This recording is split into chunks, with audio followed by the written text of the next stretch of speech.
એવું છે ને સાહેબ, ઘણા બધા ભજન અમે કર્યા છે, પણ હું મારી પર્સનલ વાત કહું છું. ઘણા બધા ભક્તો યા ટાકરવાડા ભક્ત મંડળ પણ પધાર્યું છે, એ પણ એનું સાક્ષી છે.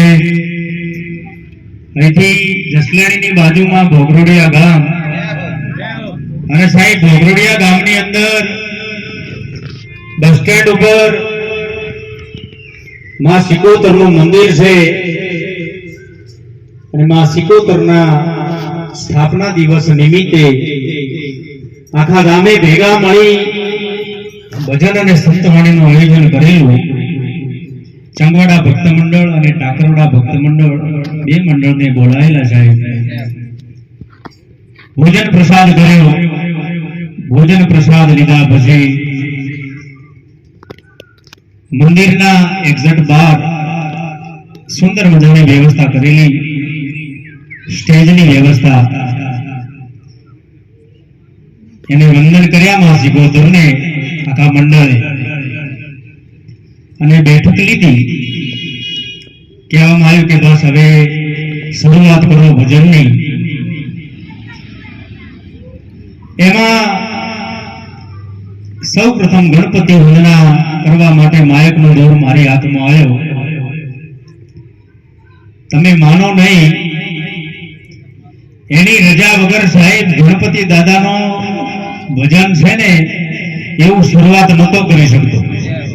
આટલા બધા ભજન કર્યા તો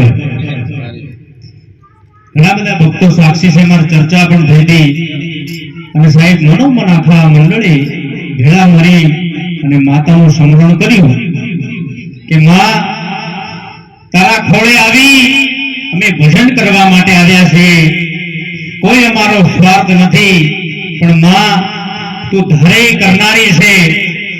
અમે પણ તારા પરચા સાંભળ્યા છે, તેના સ્થાનિક ભાઈઓ દ્વારા પણ અમને સાંભળવા મળેલું કે ગામમાંથી જ્યારે જ્યારે અહીંથી માતાના મંદિર આગળથી કોઈ પણ શોભાયાત્રા હોય, કોઈ પણ વરઘોડો હોય અને નીકળે ને સાહેબ, તો એની રજાવર કોઈની તાકાત નથી કે ત્યાંથી એક બદલું માણી શકે.